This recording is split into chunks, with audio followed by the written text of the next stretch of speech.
Internet se développe, c'est un magnifique vecteur de commerce, d'échange, de mise en relation d'offres et de demandes, simple.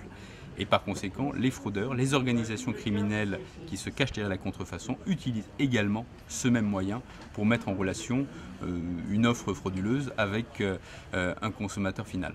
Les fraudeurs, à vrai dire, sont extrêmement divers. Ça va de l'organisation criminelle lourde, du type mafia, à des organisations plus légères, parfois même, je dirais, des gens qui se mettent presque à leur compte pour arriver à créer un site internet à travers lequel ils attirent un certain nombre de clients consommateurs qui, en se connectant, vont se dire tiens, là j'ai des chaussures qui m'ont l'air sympathiques, tiens, là j'ai des médicaments, tiens, là j'ai des jouets, là j'ai des produits alimentaires, là j'ai des cosmétiques, mais ça peut être des choses beaucoup plus banales parce qu'aujourd'hui la contrefaçon touche absolument tous les produits.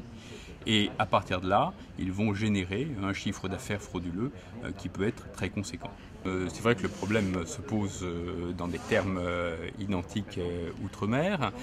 Il se pose pas forcément spécifiquement sur les questions Internet, mais il peut se poser aussi. D'ailleurs, on a des douaniers qui travaillent dans des centres dédouanement sur des lettres ou des colis et qui sont à destination de l'outre-mer ou qui arrivent outre-mer. Et on fait très très fréquemment des saisies douanières dans des centres de fret express ou postaux à destination de ces départements, de ces régions, de ces territoires. Donc très clairement, on est sur la même type de défense.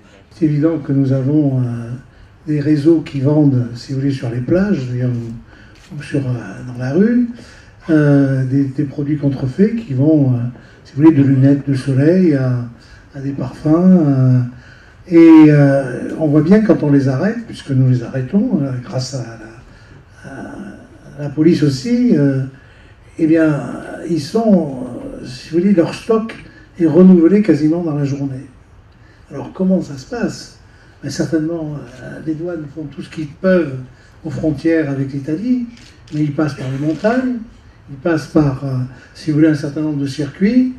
Et là, nous, notre problème, c'est non seulement de les arrêter, c'est non seulement de stocker ce qu'ils ont sur eux, mais c'est de retrouver, en effet, le lieu où ils ont le stockage de ces produits. Et aussi de voir, dans des magasins normaux, comment ces produits sont présentés. C'est là où... véritablement, on voit bien que la contrefaçon, en effet, les médicaments, c'est quelque chose de très dangereux pour la santé, mais il n'y a pas que ça, je veux dire, c'est tous les domaines. Tous les domaines. Aujourd'hui, pourquoi vous allez dans votre garagiste du coin, il vous vend une pièce détachée contrefaite.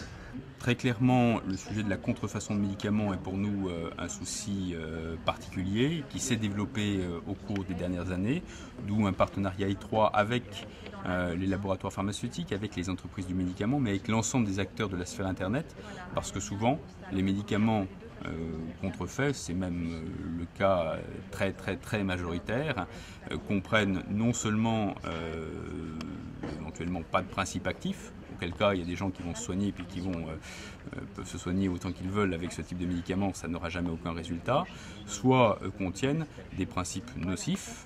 On a trouvé un certain nombre de choses qui posaient de graves problèmes de santé. Mais on peut trouver aussi des cigarettes contrefaites, et on a trouvé dans des cigarettes contrefaites achetées sur Internet des choses qui n'avaient absolument rien à voir, même avec les composants habituels, je dirais, de la cigarette, qui peuvent poser des problèmes de santé publique, mais on a trouvé du ciment, on a trouvé des choses comme ça dans des cigarettes contrefaites, du plâtre, donc des choses qui franchement n'ont rien à faire dans une cigarette.